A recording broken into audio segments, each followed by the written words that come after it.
Permanent Secretary in the Ministry of State President, Madam Huitsema Morekisi. Permanent Secretary in the Ministry of Minerals, Mr. Kowe. All senior government officials here present. And last, but by no means, members of the Fourth Estate, the noble profession which I respect and love so much, my comrades and compatriots. I welcome you this afternoon. Good afternoon, ladies and gentlemen. I welcome you to this significant moment as we gather here to witness the signing of a memorandum of understanding between the government of the Republic of Botswana through the Ministry of Minerals and Energy and an international consortium comprising of 35 global links, TFGL, Mercuria Asia Holdings, Ulsan Holdings, Anomim Seketi, and Innovation Global Industry to advance the nation's energy security and strengthen its infrastructure base. To our partners from the Republic of Turkey, welcome. At this time and moment, I would like to invite the Minister of Minerals and Energy, Madam Kenewendo, to come to the podium and give her opening statement. Thank you so much. Let's give her a round of applause.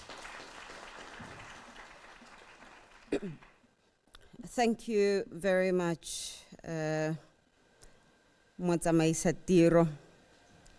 Mr. President, President Advocate Duma Gideon Boko, I'd like to recognize you and to thank you for your continued support and leadership.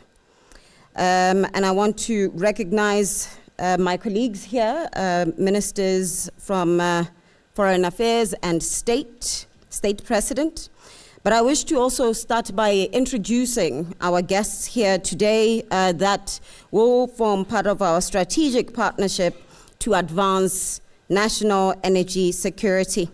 I wish to start off by introducing and recognizing Mr. Khalid bin Mohammed Al Attiyah, the chairman of 35 Global Links, who also served as the Deputy Prime Minister and Minister of Foreign Affairs and Minister of State for Defense for Qatar.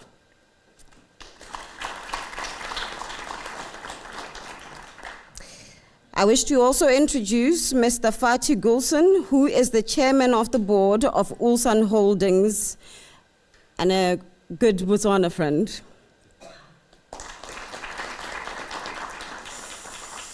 I wish to also introduce amongst us here today, Mr. Fengzhu Xu, the head of International Business of Innovation Global Industries. And I also would like to lastly introduce Mr. Jian Yun Sun, the Chief Investment Officer. So following the introductions, I want to give a little bit of a background. It's been a couple of months that we have been inundated with the state of electricity generation in Botswana. And a couple of months ago in March, I delivered a statement in Parliament discussing the true state of energy generation and power in Botswana. And at the time, I declared that we are having serious challenges at both Morupule A and Morupule B power stations. And as a result, we're having to deal with a hefty import bill related to electricity.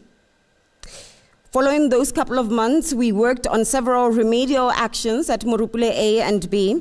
And there were several questions that came in Parliament regarding what we intend to do for power generation in Botswana. But in particular, what we intend to do with Morupule A and B and other opportunities that arise in electricity generation. We have since presented in Parliament that we will be working on new areas of generation, but we were still working through what we can do on Morupule A and B. President Advocate Duma Boko has, over the past couple of months, been engaging various investors and partners in securing energy in Botswana, but most importantly in ensuring that we are able to drive the advancements that has been espoused in his vision. And some of the partners that he's been meeting over the past couple of months are the ones that we have with us here today. The conversations have ranged from a wide program of engagement, but this strategic partnership is supposed to bring us here to secure a sustainable, reliable, and affordable energy supply. Because, as you all know, we've presented again in Parliament and through the Botswana Energy Compact that we intend to have electricity for all by 2030. We intend to have a sorted electricity generation mixed bag with coal and renewable by 2030 in the ratio of 50-50. And that we have an ambition to ensure that we not only provide for our domestic needs, but we start to reach out to the export market. Therefore, as shown by all the MOUs that we have signed with Zambia, with Namibia, and we intend to do with South Africa to unlock more opportunities in the Southern Africa power pool. So this strategic partnership that we are signing an MOU around today marks a very important milestone in Botswana's long-term efforts to secure electricity generation and affordable electricity for all that are in Botswana. And as we are aware, the government has prioritized resolving the issues around Morupule A and B and around generation altogether. In the past couple of months, we have launched a tender regarding 1.5 gigawatts for renewable energy. And in addition to that, there are still some projects such as Jindal that will take off, and we've presented this in Parliament. That may be, we believe that there is more that we can do. We believe that we can, once again, work towards a program that will be expected to deliver approximately 1.5 gigawatts of new and rehabilitated power generation capacity. This will ensure consistent electricity supply for domestic use and support industrial growth and position Botswana as a net energy exporter within the Southern Africa power pool. Now, today's strategic partnership and program intends to explore development of initiatives over the next decade, with a key focus in areas that include the rehabilitation of Morupule A and the rehabilitation of Morupule B power stations to enhance operational reliability and efficiency. It looks at the development of new power generation incorporating advanced clean coal and renewable energy technologies. It looks at integration of renewable energy sources, particularly of solar, to diversify Botswana's energy mix and to advance the transition to sustainable energy. We are further looking at opportunities in manufacturing of and the expansion of the transmission and distribution infrastructure in electricity. As you might remember, in the last couple of weeks in Parliament, there have been several complaints of how our infrastructure is dealing, particularly when there's a little bit of rain. And that just goes to show that our infrastructure is in desperate need of upgrading, and it is, in some parts, quite obsolete and needs total replacement. We have been meeting different partners to help solve some of these issues.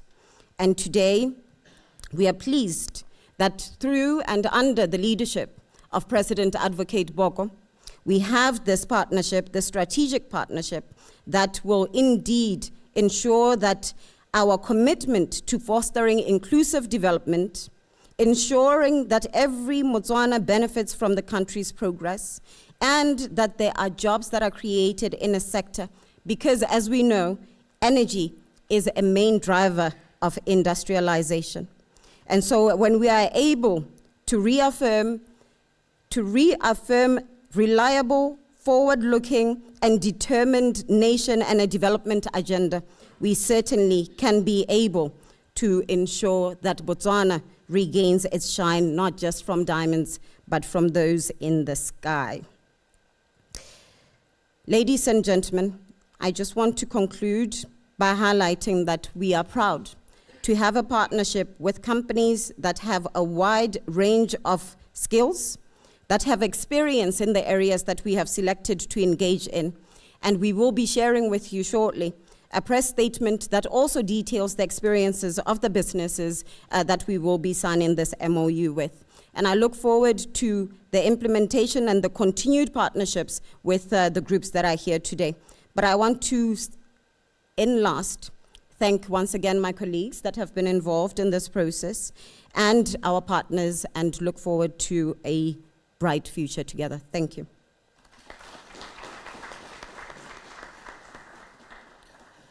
Thank you, Madam Kenewendo, for that detailed situation of the power supply in Botswana, the government outline on what they want to do to scale over these problems. Can we just give her one round of applause for that? At this point in time, I would ask Madam Kenewendo to proceed to the signing table. Madam Kenewendo? I'm not sure that's what's supposed to happen. Yeah, that's exactly what's supposed to happen. Milikani? Milikani. No, it's fine.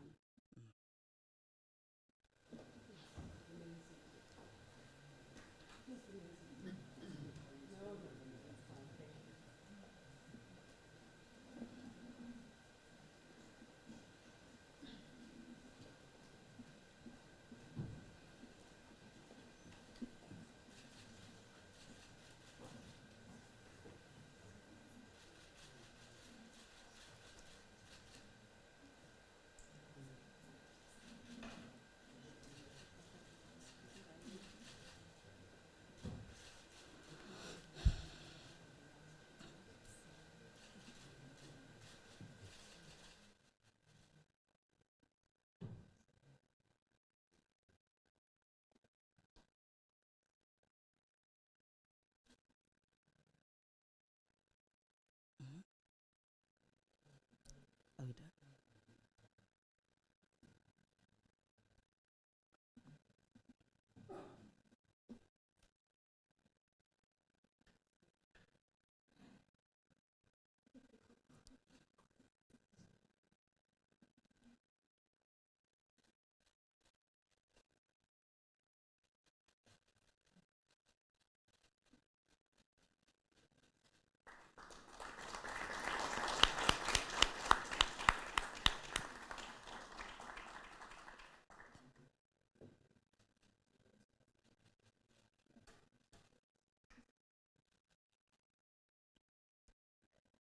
Thank you, ladies and gentlemen. Thank you, Madam Kenewendo. Thank you to our partners from Turkey. It's a beautiful moment indeed. At this point in time, I would then proceed to ask, it's my singular pleasure and honor to invite the President of the Republic of Botswana, Advocate Duma Gideon Boko, as the leader and the visionary, to come and give us a few insights on what we've just done right now.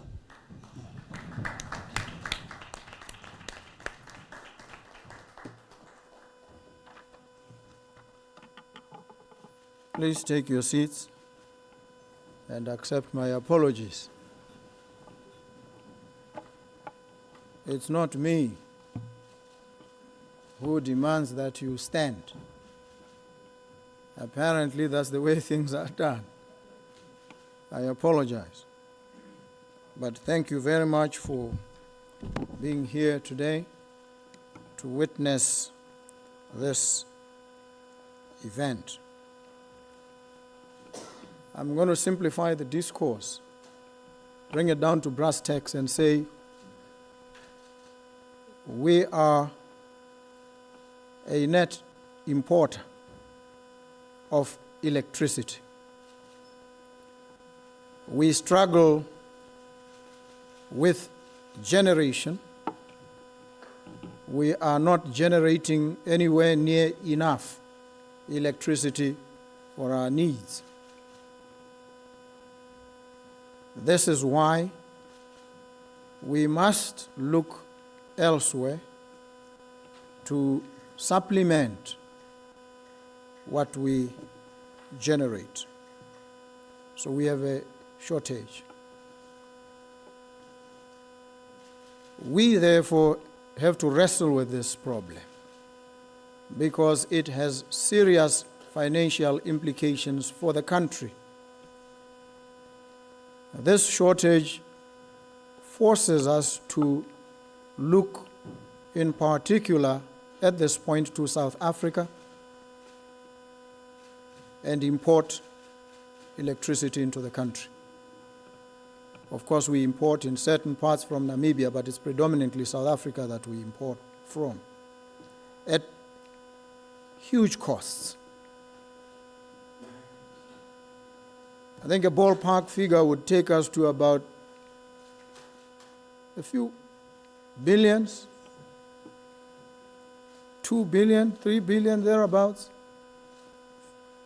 of expenditure on imported electricity. We need to deal with this. The other problem in relation to the supply of power is obviously the transmission infrastructure. So where we survive on the generation part, we still face problems on the transmission part. So we have therefore to upgrade our transmission infrastructure. So when there's a power outage, it is either very little power has been generated or sourced, or there's a problem with the transmission lines. We need to deal with these twin challenges. Morupule A, which has been operating, reached the end of its life. It was upgraded and its life extended by 7 years. Those 7 years will run out in 2027. So Morupule A is left with 2 years. In 2027, therefore, ordinarily we will have no Morupule A. It will be mothballed, no longer exist. That would be the fate of Morupule A, meaning our generation capability is reduced, it is diminished. We have had persistent problems with Morupule B. It has never operated optimally. It has always been suboptimal, with the result that we face these persistent shortages of electricity. These are the realities with which we must live or die if we are not careful, or the economy will collapse. We have to address this problem. The country has to be lit. Industries have to be powered. The mines have to run. Plants across have to operate. They need electricity.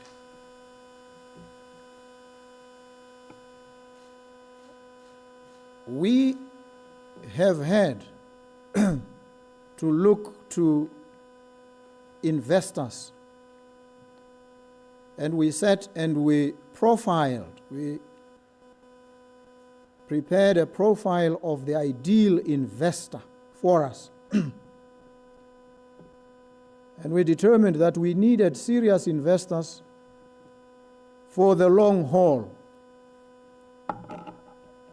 Investors who are prepared to invest for the long term, not investors who come looking for quick and easy profit to go. We want those who are here to stay.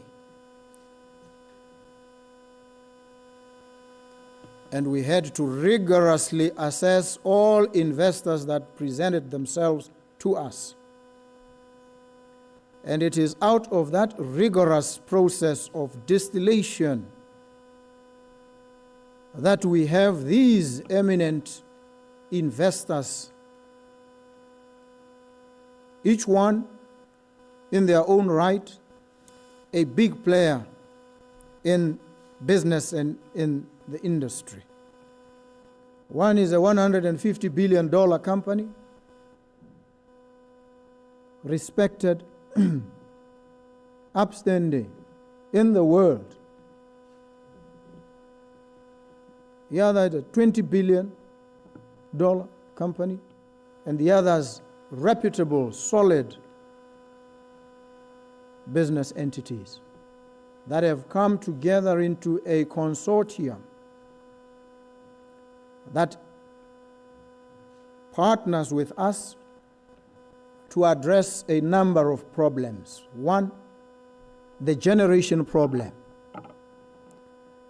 Morupule B will be subjected to a serious reassessment, the end of which will be its refurbishment to bring it not just to optimality but to super optimality. Take it from being suboptimal to making it super optimal. That means it will be at 95% and above. That's about 600 megawatts of power at the best of times. Morupule B. Morupule A, which would otherwise be mothballed in 2 years, will also, from the technology that will be deployed, now enjoy a renewed lease on life. The consortium conservatively states that that extended period of life will be anything from 10 to 15 years. They are still in the process of refining this and the technology to deploy. It actually is possible to stretch it to 25 years. So what we would otherwise lose in 2 years and mothball, take out of existence entirely, will be super optimal, will enjoy an extended lease on life, giving us assurance of sustainable, reliable power generation.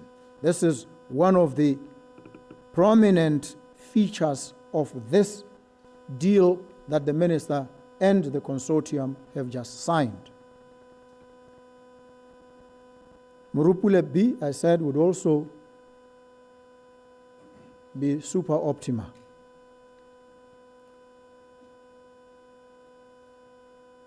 We will then have other aspects of this deal which involve Minergy,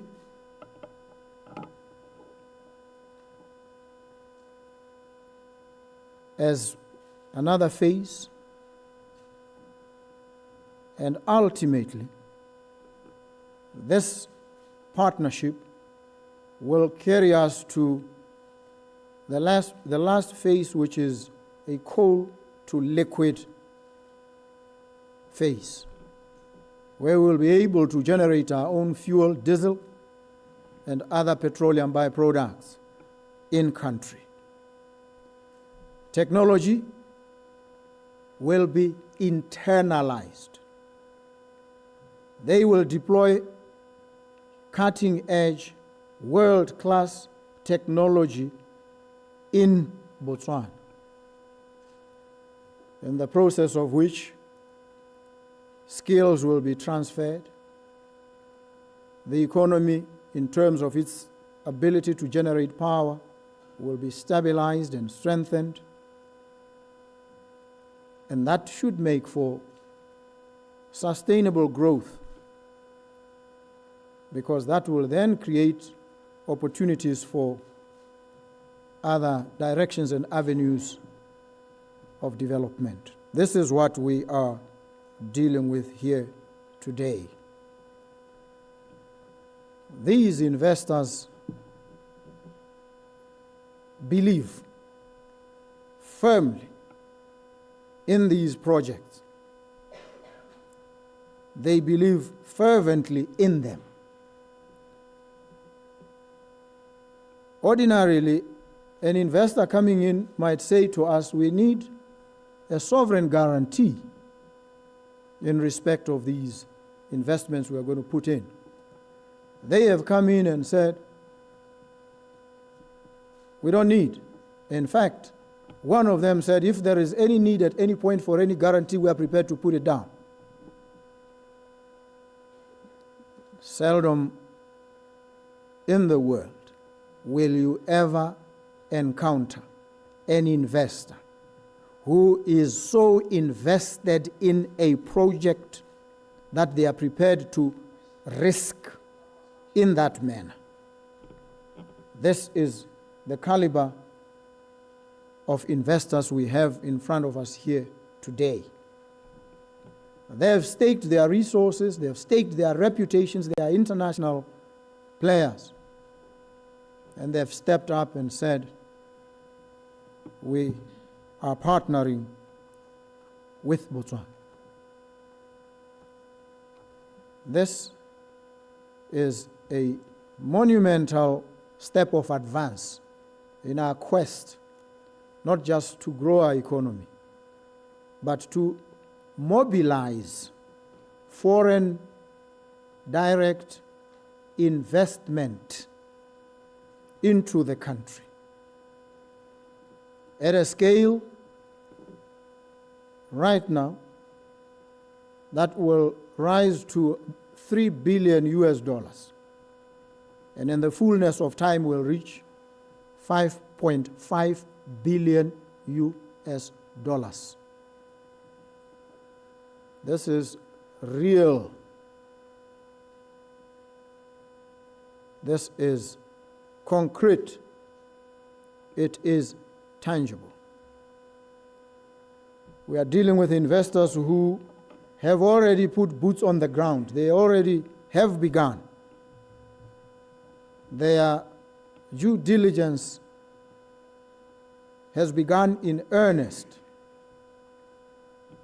so that they then craft and fashion appropriate solutions for these issues that we've raised. They will also be investing in transmission infrastructure, which will include interconnectors to enable us to export to Zambia and further afield. It is important for us to understand this. I wanted to simplify it this way so that you appreciate it sounds in real impacts on lives and livelihoods, in advancing the economy and ultimately raising our GDP. This is what it's about. When we are now self-sufficient and we have exceeded our own needs, and this deal will place us in that space, we will be able to have about 760 megawatts of power to export, for export. We will also be able to export to South Africa, from which we now are importing. Now, when we save the about 3 billion or so that we regularly spend on imported power, when we save it, we make it available for other projects and uses in our society. The best money is the money you have in your hands, not that which you go looking for. And so if the money that we've been spending, we've been forced to spend, we will no longer spend on importation of power. It means we save it. We keep it in our hands. We can then apply it to other needs of our country. Not only that, we will then be able to export and raise more. This is what this quest is about. And I just wanted us to understand it this way and appreciate the enormity of this deal, this partnership,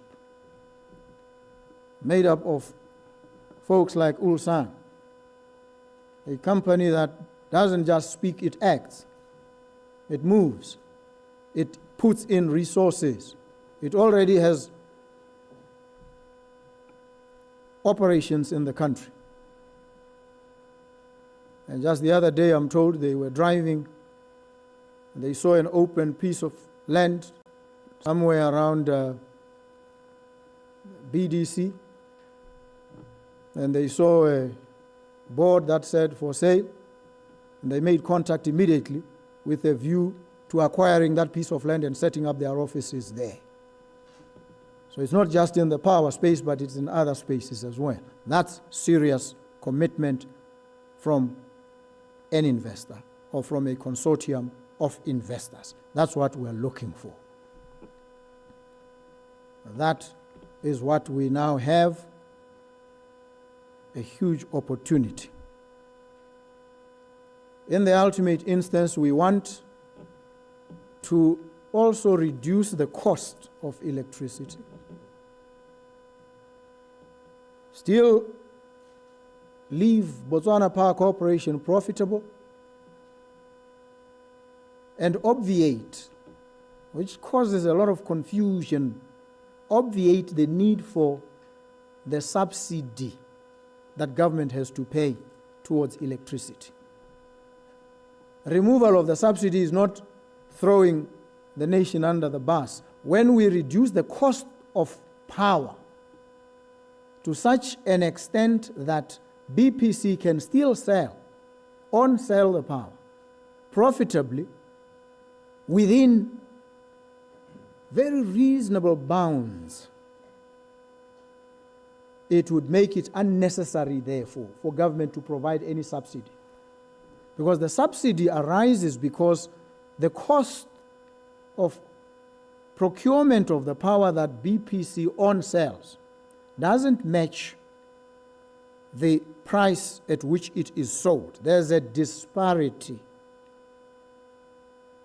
This divorce between that price and that cost and the price is what government has to step in and cover by way of a subsidy, which amounts to roughly about $75 million per financial year. So when we bring the cost down manageably without adversely affecting the lay of the land, as in BPC continuing to operate and function and generate reasonable returns, when we do that, not only have we saved on importation, we now save on the subsidy as well. Meaning we would then release $75 million into the economy to do other things. This is what we're trying to do. This is what we ought to have done way back. This is what has thwarted and frustrated any attempts to diversify this economy. And as I've said before, I say it again, we are now forced to diversify under pressure of calamity. We don't have a choice, we have to do it. Sometimes it gets worse before it gets better. And there always is a hue and cry, raises tempers and tempos and blood pressures because things are not clicking. And there's a lot of noise, lots of complaints, criticisms. Not entirely unjustified. People want things to happen. But those who have to make them happen must not make the noise and must not be swayed by the noise. We focus on delivery. These are the brisk steps we are taking in the direction of delivery, and we are certain that we're on the right track. And that is why I've said, I say it again, that this country will be spectacularly different in 3 years. The first year is gone. We have 2. It's got to happen. One member of parliament was admonishing me today. She says, you are setting timelines that are too tight. You are putting yourself under pressure. Give yourself some more leeway. I said, no. I want to put myself under immense pressure. When your house is burning, you run at breakneck speed. And we are at that point where we should work around the clock. These deadlines mean that we work day and night to deliver. And only after we've delivered would we be entitled to rest and gloat, perhaps, so that we lay a firm foundation for generations that will come after us. This is the situation, folks. And to the press, when you communicate it, please communicate it accurately. State the facts. You are entitled to your opinions. In the legal profession, we don't take anybody's opinion. Before you give opinions, we test, are you an expert? Why are you entitled to state opinions? And if you claim to be an expert, we test your credentials. What makes you an expert? What have you done? Why should your opinions matter? But if you're just an ordinary citizen giving us your unanchored speculations, you're entitled to fulminate.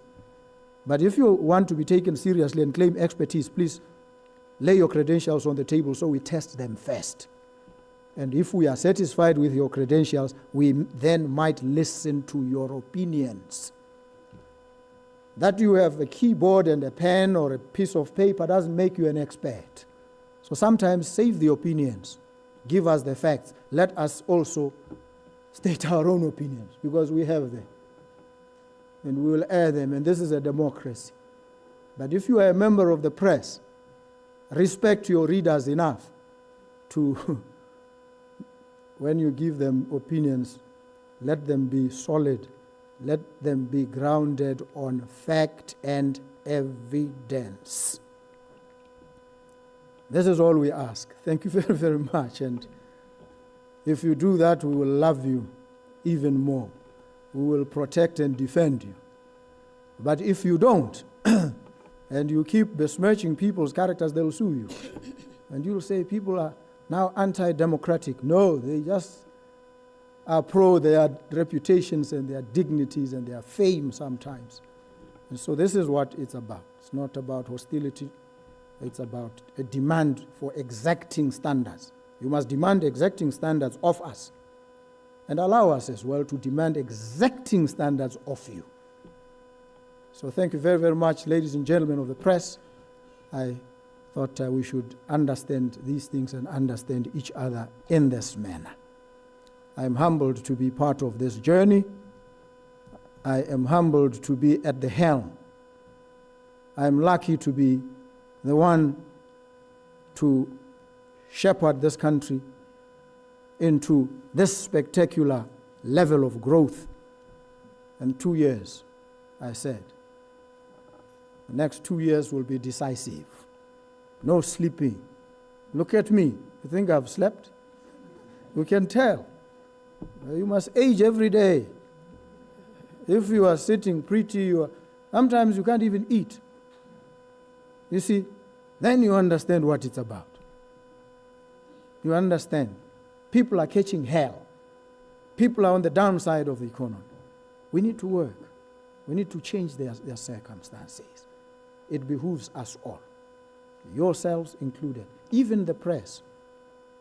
When you report, be thorough, be meticulous, probe, take any and everybody to task. Any and everybody to task. Take the minister to task. Take the president to take everybody to task. But make sure you establish the facts and then go on and analyze and assess. That's how these things work. So thank you very, very much. I thank the nation too for their patience and their indulgence. We are getting there. We're getting there fast. This is evidence. There are others who will come.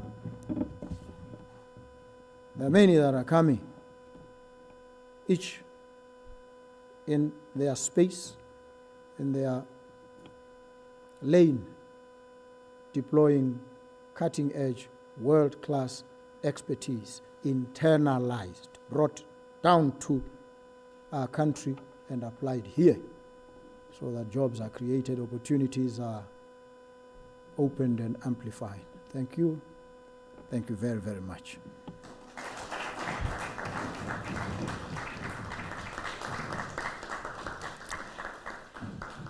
Thank you very much, Mr. President, for that detailed explanation of what brings us here, why we are here, and who we are going into partnership with.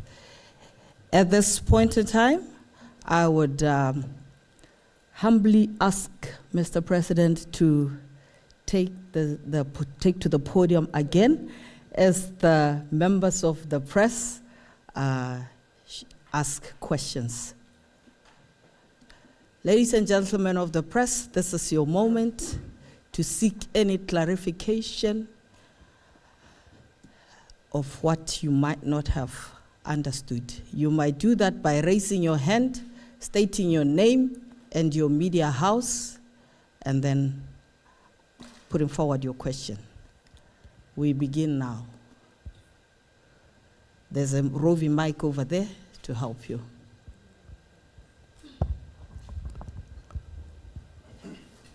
Thank you very much. Good afternoon. My name's, for the records, Victor Badwing. I'm from the Sunday Standard. I think it's the PA, not me. Must be the system. Victor, you want to stand up? I can't, Okay. I can't really see you or hear you. I was saying my name's Victor Badwing from Sunday Standard newspaper. I have 2 questions to ask. First, the timelines. I understand this is an MOU, not an MOA. So are we going to move to that phase at some point? If you could address that. And then secondly, with particular interest on Morupule B, we know that it's been going through some remedial work that is being carried by the existing contractor. What's going to happen with that? Is this program going to concurrently run with it, or we are going to see a halt to the ongoing work? Thank you. 2 more questions, and then give Mr. President a chance to answer. Thank you very much, Mr. President. My name's Paishal Sagale from BTV. I have very pertinent questions that are really pointed to what you have just mentioned. One, Bera at one point had introduced rooftop solar program, which would have seen Botswana being industry players in producing power. How does this program get to involve Botswana in making sure that they become industry players? 2, Stake IP, the company that is already at Murupulebi, which at some point had taken government and the contractor there to court over their intellectual property. How will this partnership work around that IPs and see to it that maybe we don't go back to court again? The third one is the 162 billion that was recently signed over or maybe introduced to the nation. How will it be part of this, and if it will be, what are the conditions and the terms and conditions of the contract if they are going to be part of this, the financiers? The last one, Mr. President, is quite often we hear you tunlish in the country, your nation, about not doing right or maybe questioning things that are not, like they're not questioning it the right way. My concern, and maybe that which could be of every Botswana, would be so that we get to align ourselves to your vision.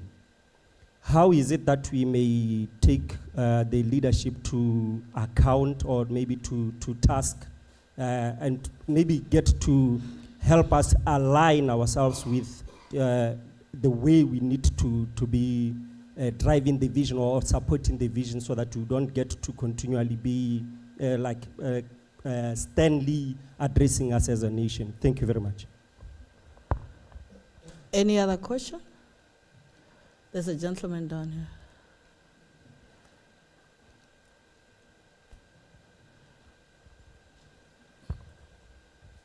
Good afternoon. My name is Tuto Alizio from Botswana Television. Your Excellency, we welcome that admonishment that you threw to us as the fourth estate, the media. It therefore shows that our relationship is not an adversarial one. If I were to, this was to be my genesis, the genesis of my submission, as it were. During this trip, which to the Middle East, also to the Europe, Switzerland, what I noticed, sir, was the conspicuous absence of maybe strategic ministries, i.e. the Ministry of Foreign Affairs and the Ministry of Trade. And I stand to be corrected, Your Excellency. And I'm also concerned by the seemingly the blackout, because I only got to see on state media that you are living on this trade-oriented trip. Maybe I'm being too rigid, but and there's nothing wrong with deviating from the normal, from the norm. During your 10-day visit, we're not really appraised. State media, I tried to check on Botswana Television as to how you were progressing on this three-nation tour. There was not a lot of information coming through. Even today, I was taken by surprise that there's going to be a press conference. But my submission at the end is that I thank you for the admonishment, and I do hope that you will take the reverse from us as the fourth estate, as the mouthpiece of the citizenry in terms of how this whole trade-oriented trip went about. Thank you very much, sir. At this point in time, Mr. President, you can answer Thank you very much. Timelines in relation to the Memorandum of Understanding. The due diligence has begun. The due diligence entails being availed access to data, all the data. That will enable, as I said, appropriate solutions and appropriate technologies to be considered and marshaled for deployment. And so the due diligence, an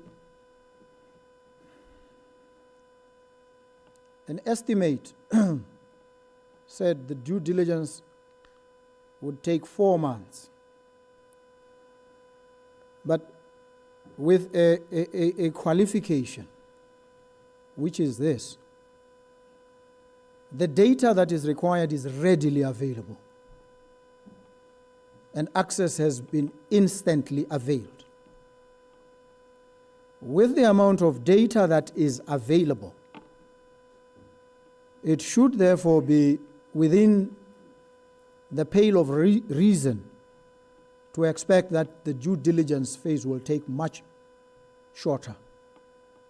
Anything from a month and a half, 2 months, the due diligence would be done and solid solutions will then be ready for deployment. Murupule B, you know that it has become a swan song, hasn't it? Billions have gone down the drain there. And it's now been 6 years of remedial action, remedial works being carried out. At a certain point, a line gets drawn in the sand and you say, we can't be remedying all our lives. At a certain point, the remedying must stop. And the remedies must have worked. And if we continue to experience the same problems, I don't know what intellectual property anybody is talking about. But with or without anybody's IP, a line can be drawn in the sand. And so all the rights of the Botswana government in relation to these matters are fully reserved. And I speak as a lawyer now. Put aside the presidential garb, take my gladiatorial garb and say, at a certain point we put an end and we take action, some of it drastic, in defense of the interests of the country. So there shouldn't be any problem in relation to that. BTV, Bearer Rooftop Program. Solutions in relation to the provision of power. And the statistics say access is about 76% of the country. So we have a 24% of the population that has absolutely no access. And so this rooftop approach in power generation was to address in the main that bracket that has absolutely no access. And you deploy solutions that are appropriately tailored for them. And so there is a multiplicity of approaches here. One is the permission of microgrids, which will service certain localities and enable where the power generated in that space exceeds the needs, then for that power to be fed into the grid. And that also involves some infrastructure that will take up that power. That's a program that is ongoing. In fact, the minister is seized with, and she's in the process of raising participants by way of availing financial resources to address exactly this problem. She's advanced in that direction. And so sometimes we are reluctant to share prematurely, lest we be accused of talking without doing. So sometimes we wait until it is done. And in many instances, we may not even talk. You will see things deployed and you will talk. And it is only after you've talked that we will respond and clarify. Because this year and the next are about implementation, delivery, nothing else. So the rooftop program is on. The minister is on it. She's lined up some investors and sponsors for that particular program. And in liaison with Bearer and others, she will, at the right time, make announcements, or you will see action. I always remind myself of what Anton Chekhov says. He says, don't tell me the moon is shining. Show me a glint of light on broken glass. The minister will show some glint of light on broken glass and will not tell you the moon is shining. You will tell her it is shining. That's how we want to do things. 162 billion. Let's understand this clearly in this manner so that we don't confuse ourselves and in turn confound and confuse the populace.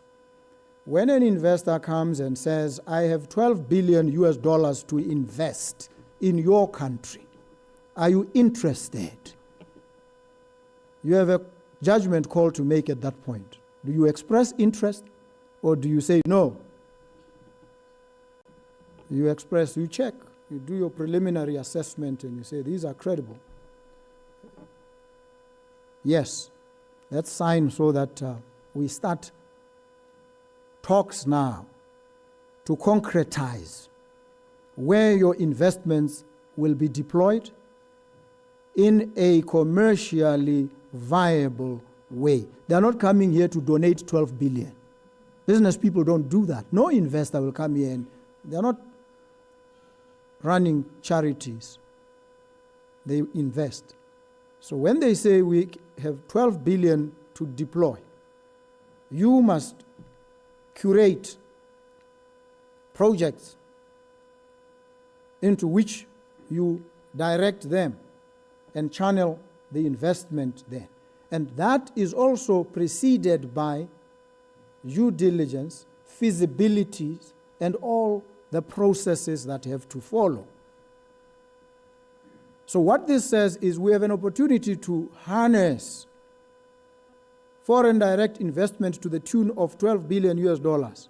There are certain things we have to do so that this amount of money can then be deployed into investments. It's not a loan to the country. It's not a donation to the country. It is investment, ready, available to be deployed, provided the right conditions are met, which are proper due diligence, assurance of return on investment, and others, some of which are already in place. One of the things that investors want to see is credibility and reliability of the entire ecosystem. No investor wants to put their money, their investment in a place that is unsafe, that is unpredictable, that is lacking in any credibility. Botswana so far ranks very highly in those regards, which is why investors are willing to come here.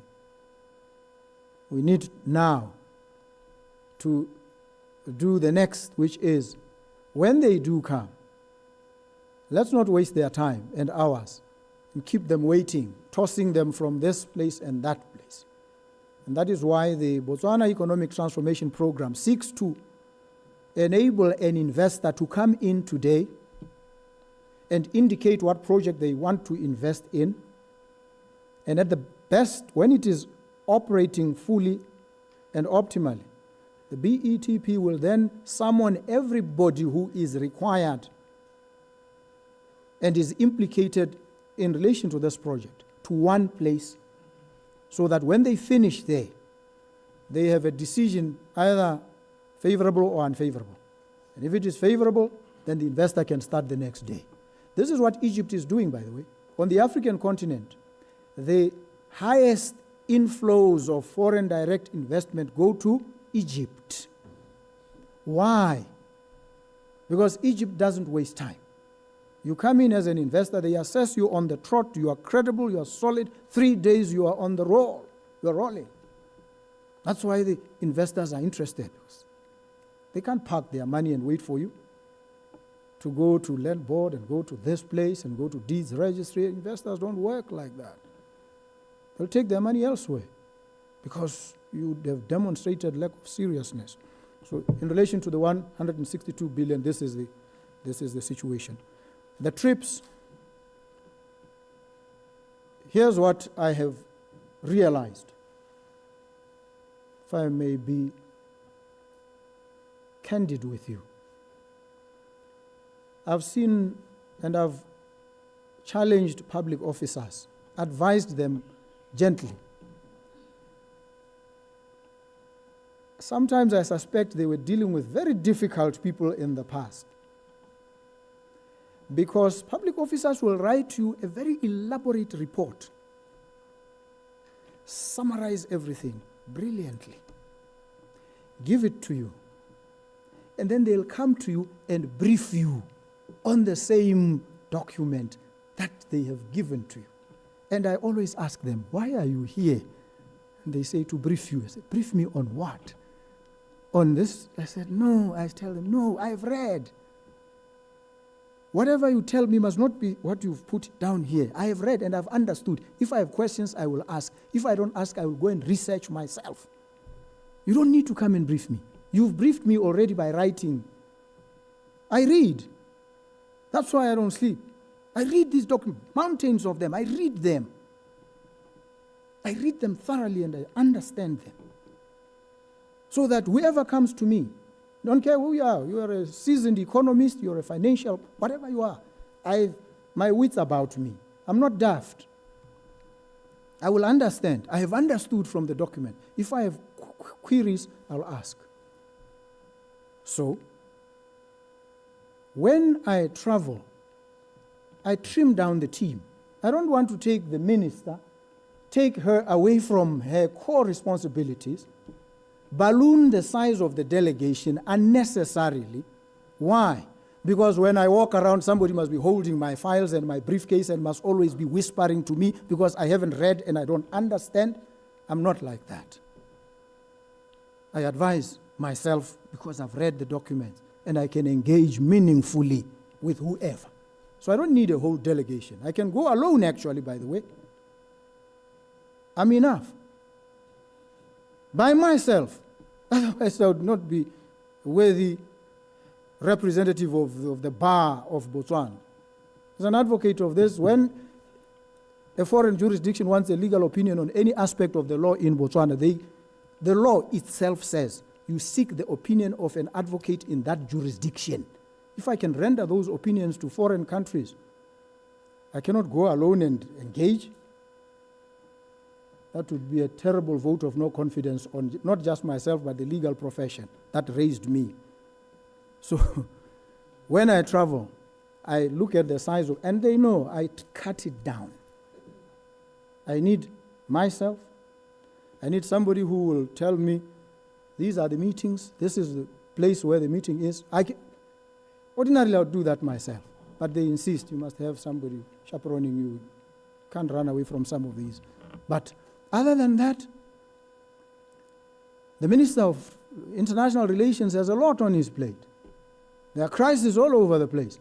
And I have to take him because I'm going to discuss investments in Oman, investments in Ras Al Khaimah, investments in Switzerland. I have to be carrying a whole battalion and government doesn't work because it will be said, now you're operating away from, no. I am the chief diplomat of this republic. The foremost, most eloquent spokesperson of this republic is its president. And so when I step out there, brother, I step out in the service of this republic. And when I do so, I leave my all there. That's me. That's how we all must be. Every one of us. You don't need to be chaperoned. You don't need to be... No. You must know your stuff. You must read. You must inform yourself. Information is readily available in this day and age. So sometimes it is nice, it is prestigious to have 20 people around you. No. Where we are, you need a very small delegation of people who are absolutely essential. When I went, I had a Geoscience Institute. I had a few. I had Botswana Development Corporation. Absolutely necessary for the conversations that I was going to have there. And from Oman, with the Omani Investment Authority, on the 26th of November, the head of the Omani Investment Authority will be here to do something pretty much like what we are doing. Projects, delivery. Anton Chekhov, don't tell me the moon is shining. Show me some glint of light on broken glass. That's what I'm showing now. Glint of light. Size of delegation, not important. Have you communicated with the Minister of International Relations? Yes. Sometimes I have to communicate with myself only. That's what the Constitution says. The President can act on his own advice. When he does, allow him. The Constitution has given him that power. There's no problem with it. If you have a problem with it, you change the Constitution. I follow it to the letter and its spirit. But I also save the country a lot of money in the process.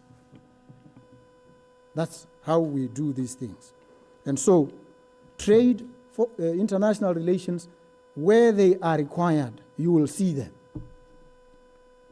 Where there's no way of excluding them, even if we wanted to trim down the size of the delegation, they will be there.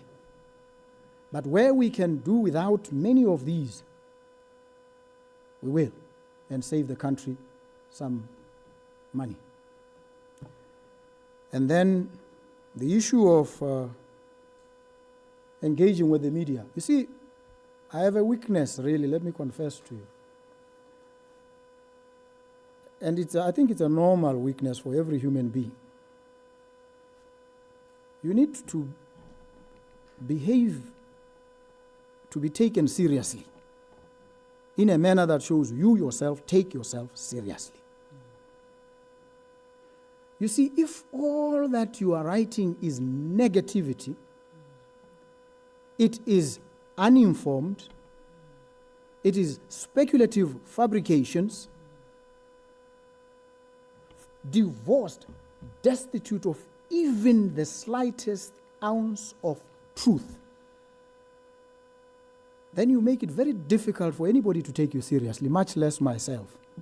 I have a difficulty first with listening to a person who has no substance, who doesn't make sense. I find it very difficult. It's like torture. I have an even more serious problem with reading stuff that is not well written. And many of the pieces that you write in your newspapers are badly written. Even the grammar is bad. I'm telling you, I must be honest with you folks. And then, everything is devoid of truth. Do you take yourself seriously as a professional, if that's what you do? Do you deserve then to be taken seriously? I would rather go to the bus rank and listen to those folks there. They make more sense than some of the stuff that you write. Oh, the vice president and the president are fighting. Where were they fighting? How far were you? Oh, this one is about to be removed. Where do you get all these things, folks? Where do you get these things? And you peddle them with such zeal. And investors read these things, and they might also be put off. This is not a serious country. If the president is fighting with the vice president, there's nothing like that. Absolutely. So, all I ask of you is to be taken seriously, and I'm dying, I'm yearning to take you seriously. I want to engage with you folks, but make it worth my while. I have so much to do. As I said, people are catching hell. I can't be spending time talking to people who are bereft of even the most basic understanding of issues. No, that is not something that I'm willing to do. But if you come and you probe, you engage, you admonish, I'm happy. I love these engagements. I'll make time even in the middle of the night for you if that's how you operate. But make it justifiable.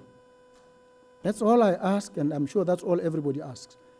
And that is why the discourse now on social media, you see the level of pedestrianism, all the speculations, that's so pathetic. And much of it actually defamatory. That you ask, why are we wasting our time on this? Let's focus on serious issues. So the press, I'm urging you to be more serious, robust. And these days, information is readily available. There's nothing to hide. Yeah? Don't just write and speculate. Check. What is the data? and it's available. We will avail it to you. You want to know where the president was? I'll tell you. Who I met, I might tell you, provided you will not go and behind the scenes and go and insult the people, which is what you try and do most of the time. So the negativity is, the toxicity is actually off-putting. So I urge you humbly, please inform yourselves, establish the facts. Facts. Facts.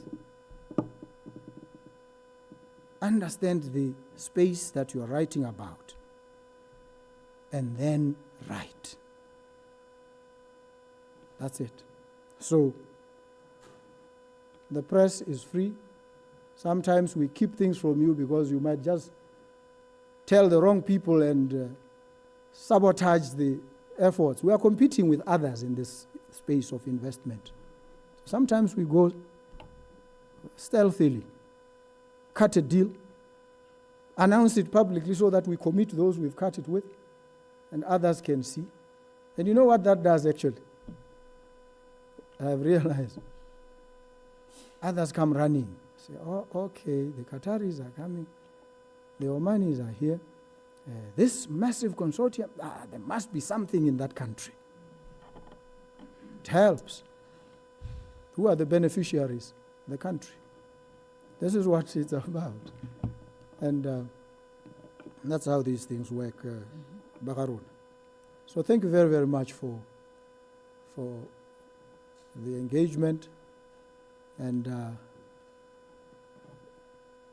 the requirement is that we must always be informed on any subject, whether it's diamonds, it's rooftop this, it's that, everything.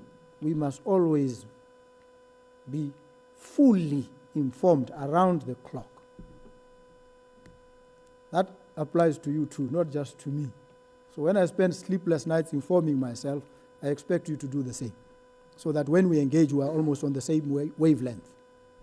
Then we have some beautiful engagement, and the people watching will be very happy and say, this press in Botswana is super. That's what I want. I want excellence. Thank you very much, and I thank you. And I'm always available to talk to you. Thank you. We thank you, Mr. President, for that candid engagement and for answering the questions with candor. At this point in time, we have come to the end of our press conference. You were given a chance, ladies and gentlemen of the press, to ask questions, and so that you can go right with an informed position. So thank you very much for showing up. I called you at the last minute and you honored the invitation. I do not take that lightly. And at this point in time, I would like to ask Mr. President and our guests, our partners, to pose for have a picture moment.